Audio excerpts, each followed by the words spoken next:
स्वागत है दोस्तों आप सभी का अपने यूट्यूब चैनल में। दोस्तों आज का ये वीडियो दोस्तों जेक बोर्ड के दोस्तों क्लास 9 के दोस्तों सभी विद्यार्थी के लिए very very most important video होने वाला है। ठीक है, आज के इस वीडियो में दोस्तों हम लोग जो है 12 अप्रैल का दोस्तों ठीक है सामाजिक विज्ञान का दोस्तों क्वेश्चंस पेपर को दोस्तों आज की इस वीडियो में दोस्तों हम लोग सॉल्व करने वाले हैं। ठीक है, जो कि दोस्तों आपके 12 अप्रैल का क्वेश्चंस पेपर है। दोस्तों वीडियो को अंत तक देखिएगा, जितना भी दोस्तों उनको जरूर शेयर कीजिएगा। और अगर दोस्तों चैनल पर पहले बार आए चैनल को सब्सक्राइब करने के साथ साथ जितना भी दोस्तों उनको जरूर शेयर कीजिएगा। ग्रुप मेंबर में, व्हाट्सएप ग्रुप, टेलीग्राम ग्रुप में वीडियो को जरूर शेयर कीजिएगा। ठीक है, और अभी तक दोस्तों वीडियो को लाइक नहीं किए तो वीडियो को एक लाइक कर लीजिए। आज जो है दोस्तों हम लोग जो है जेक बोर्ड का दोस्तों 12 अप्रैल को ठीक है सामाजिक विज्ञान का क्वेश्चन पेपर दोस्तों आज के इस वीडियो में सॉल्व करने वाले, जो कि क्लास 9 एग्जामिनेशन 2023 रहने वाला। ठीक है, पेपर 3। चलिए आज का ये शानदार वीडियो को हम लोग स्टार्ट करते हैं। ठीक है, वीडियो को अंत तक देखिए दोस्तों, वीडियो को लाइक, चैनल को सब्सक्राइब नहीं किए कर लीजिएगा और हर एक प्रश्न को देख के आइए, बोर्ड एग्जाम में तहलका मचा के आइए। ठीक है, चलिए दोस्तों आप सभी का पहला प्रश्न कहता है कि फ्रांस की क्रांति कब हुई। ठीक है, फ्रांस की क्रांति कब हुई दोस्तों, ये आपका पहला प्रश्न है। तो फ्रांस की क्रांति जो है दोस्तों 14 जुलाई 1789 में हुआ है। ठीक है, ऑप्शन का नंबर इसका राइट आंसर होगा 14 जुलाई 1789 में। जो लाइक नहीं किया दोस्तों वो बंदा लाइक कर लीजिएगा वीडियो को, और अभी तक चैनल को सब्सक्राइब नहीं किया दोस्तों चैनल को सब्सक्राइब करके जितना भी दोस्तों जरूर शेयर कीजिएगा। ठीक है, 2 नंबर का आता है दोस्तों कि टाइड क्या था। तो टाइड दोस्तों एक प्रकार का कर है जो कि धार्मिक कर है। ठीक है, ऑप्शन नंबर गा दोस्तों इसका राइट आंसर होगा, 2 का गा इसका राइट आंसर होगा। ठीक है, चलिए 3 नंबर की ओर दोस्तों हम लोग बढ़ते हैं। 3 नंबर का प्रश्न कहता है कि फ्रांसीसी समाज में सत्ता और सामाजिक हैसियत को विभक्त करने वाली श्रेणी को क्या कहा जाता है। तो इसको दोस्तों हम लोग एस्टेट कहते हैं, एस्टेट। ठीक है, ऑप्शन नंबर घ इसका राइट आंसर होगा। ना ही हम लोग पादरी कहते हैं, ना ही समानत कहते हैं, ना ही सारबहारा, हम लोग कहते हैं एस्टेट कहते हैं। ठीक है, ऑप्शन नंबर घ इसका राइट आंसर होगा। चलिए नेक्स्ट प्रश्न बढ़ते हैं 4 नंबर की ओर। ठीक है, 4 नंबर का आता है दोस्तों कि मार्सिले क्या है। तो मार्सिले दोस्तों एक प्रकार का राष्ट्रीय गान है दोस्तों, जो कि यह राष्ट्रीय गान दोस्तों ना ही रूस का राष्ट्रीय गान, ना ही अमेरिका का, ना ही भारत का, बल्कि दोस्तों ये फ्रांस का राष्ट्रीय गान है। ठीक है, मार्सिले फ्रांस का राष्ट्रीय गान है। ऑप्शन नंबर गाइस का राइट आंसर होगा। चलिए 5 नंबर का आता है दोस्तों 1774 ईस्वी में ठीक है फ्रांस की राजगद्दी पर कौन आसीन था। तो 1774 ईस्वी में दोस्तों फ्रांस की राजगद्दी पर कौन आसीन था। क्या लुई 15वां, लुई 16वां, या नेपोलियन, या लेनिन। तो दोस्तों 1774 की बात है तो लुई 16वां आसीन था। ठीक है, राजगद्दी पर। ऑप्शन नंबर यहाँ पर हो जाएगा दोस्तों खा नंबर इसका राइट आंसर होगा। ठीक है, चलिए 7 नंबर की ओर हम लोग बढ़ते हैं दोस्तों। 7 नंबर का प्रश्न कहता क्या कहता कि रूस के संपन्न किसान को क्या कहा जाता है। तो रूस के संपन्न किसान को क्या कहते हैं, क्या सामंत कहते हैं, क्या पादरी, क्या मसाई, क्या कुल्लक।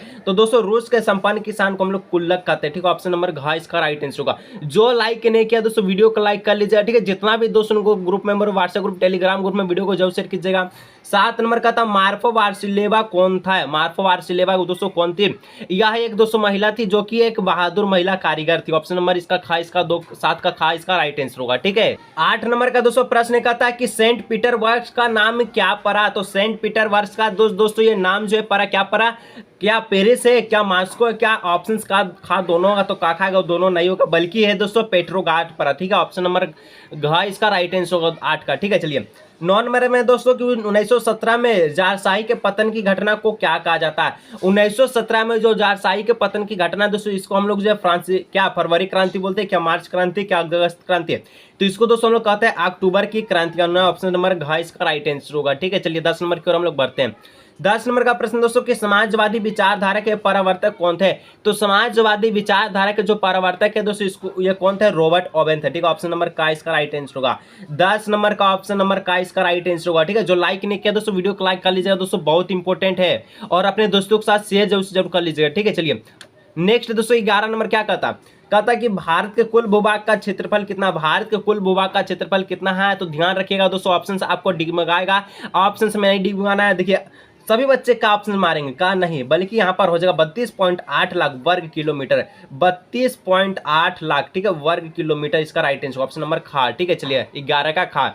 12 कहता है दोस्तों 12 नंबर प्रश्न क्या कहता, भारत का सबसे पूर्वी देशांतर कौन है। ठीक है, भारत का सबसे पूर्वी देशांतर सब जहां आपका असम, मणिपुर, तेलंगाना, मणिपुर सब हो गया। ठीक है, तो वो कहे कितना है दोस्तों, तो 97.97.25 पूर्व है। ठीक है, ऑप्शन नंबर का इसका राइट आंसर होगा। ठीक है, 12 का ऑप्शन नंबर का इसका राइट आंसर होगा। चलिए 13 नंबर का जवाब यानी प्रश्न का था दोस्तों कि नेपाल देश की सीमा किस देश से नहीं लगती है। नहीं लगती है किस से, तो उत्तराखंड से, उत्तर प्रदेश से, बिहार से, तीनों से लगता है, बल्कि झारखंड से नहीं लगती है। ऑप्शन नंबर घ इसका राइट आंसर होगा। ठीक है, चलिए यहाँ नेक्स्ट बढ़ते हैं दोस्तों। 14 नंबर क्या कहता, प्रश्न का था भारत को भौगोलिक आकृतियों के दृष्टिकोण से कितने भागों में विभाजित किया गया, कितने भागों में विभाजित किया गया, तो दोस्तों इसको टोटल 6 भागों में विभाजित किया गया, ठीक है। ऑप्शन नंबर गा इसका राइट आंसर होगा, 14 का ऑप्शन नंबर गा इसका राइट आंसर होगा, ठीक है। चलिए नेक्स्ट प्रश्न की ओर हम लोग बढ़ते हैं, ठीक है। 15 नंबर का दोस्तों प्रश्न करता है, क्या कहता है कि हिमालय में स्थित भारत की सबसे ऊंची चोटी कौन सी है। हिमालय में स्थित भारत की सबसे ऊंची चोटी दोस्तों कौन सी है, क्या माउंट एवरेस्ट है, क्या कंचनजंगा है, क्या मकालू है, क्या धौलागिरी है। तो क्या बोला है, भारत का बोला, अगर विश्व का बोलता माउंट एवरेस्ट हो जाता, लेकिन अगर भारत का बोला दोस्तों यह हो जाएगा कंचनजंगा, ठीक है, जो कि विश्व का दूसरा भी है, ठीक है। चलिए नेक्स्ट 16 का था प्रश्न की पूर्वांचल श्रृंखला का कौन सा भाग नहीं है, पूर्वांचल श्रृंखला का कौन सा भाग नहीं बोला है, ठीक है। क्या नागा पर्वत होगा, मिजो पर्वत, या पटकोई पर्वत, या शिवालिका पर्वत। तो इसका ऑप्शन नंबर 16 का ऑप्शन हो जाएगा दोस्तों घ नंबर, ठीक है, शिवालिका पर्वत इसका राइट आंसर, ऑप्शन नंबर घ, ठीक है। चलिए आगे दोस्तों 17 नंबर हम लोग क्या प्रश्न करता है, क्या कहता है, एक स्थलीय भाग जो चारों ओर समुद्र से घिरा है, जो चारों ओर समुद्र से घिरा है दोस्तों, इसको हम लोग क्या कहते हैं, इसको दोस्तों हम लोग कहते हैं द्वीप कहते हैं, ठीक है। ऑप्शन नंबर खा, ठीक है, द्वीप, ना ही तट ना ही प्रायद्वीप, बल्कि ऑप्शन नंबर खा, ठीक है, द्वीप इसको कहते हैं। चलिए नेक्स्ट बढ़ते हैं 18 नंबर की ओर, ठीक है। 18 नंबर का दोस्तों प्रश्न कहता है, क्या कहता है, देखिए कि गंगा मैदान में, ठीक है, वेदिका जैसी आकृति किस भाग में प्रदर्शित होती है। गंगा मैदान में वेदिका जैसी आकृति किस भाग में प्रदर्शित होती है, क्या बाबर में, क्या भांगर में, क्या कादर में, क्या तराई में। तो क्या दोस्तों भांगर में होती है, ठीक है। ऑप्शन नंबर खा इसका राइट आंसर होगा। जो लाइक नहीं किया दोस्तों यहाँ तक पहुंच के, तो दोस्तों एक बार लाइक कर लीजिएगा,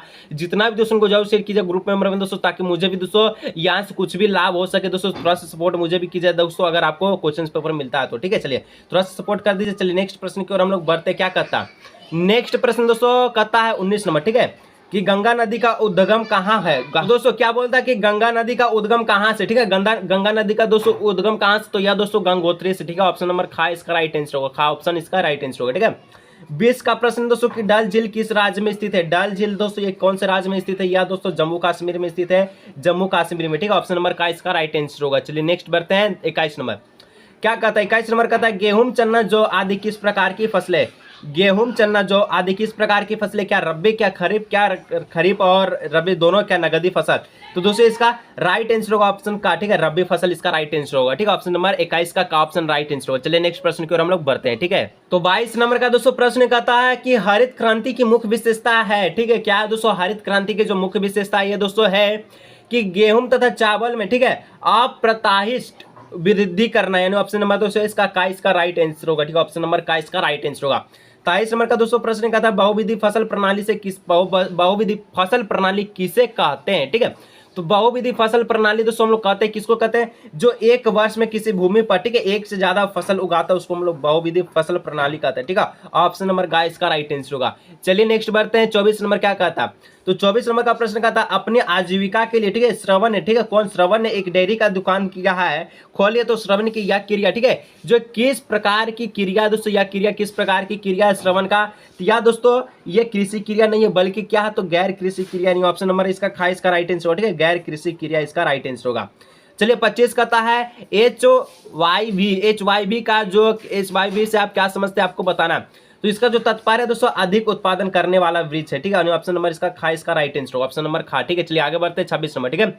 26 नंबर का प्रश्न कहता है दोस्तों, क्या कहता है कि निम्नलिखित में से कौन से कारक जनसंख्या की गुणवत्ता को बढ़ाता है, क्या साक्षरता, क्या लोगों का स्वास्थ्य। तो इसका दोस्तों देखिए घ नंबर हो जाएगा, ठीक है। देखिए कौशल निर्माण और था इनमें से सभी, तीन में से सभी इसका राइट आंसर होगा, ठीक है। चलिए आगे दोस्तों नेक्स्ट दोस्तों यहाँ पर 27 नंबर का जो प्रश्न कहता है, क्या कहता कि भारत सरकार की पहल सर्व शिक्षा अभियान का प्राथमिक उद्योग क्या है।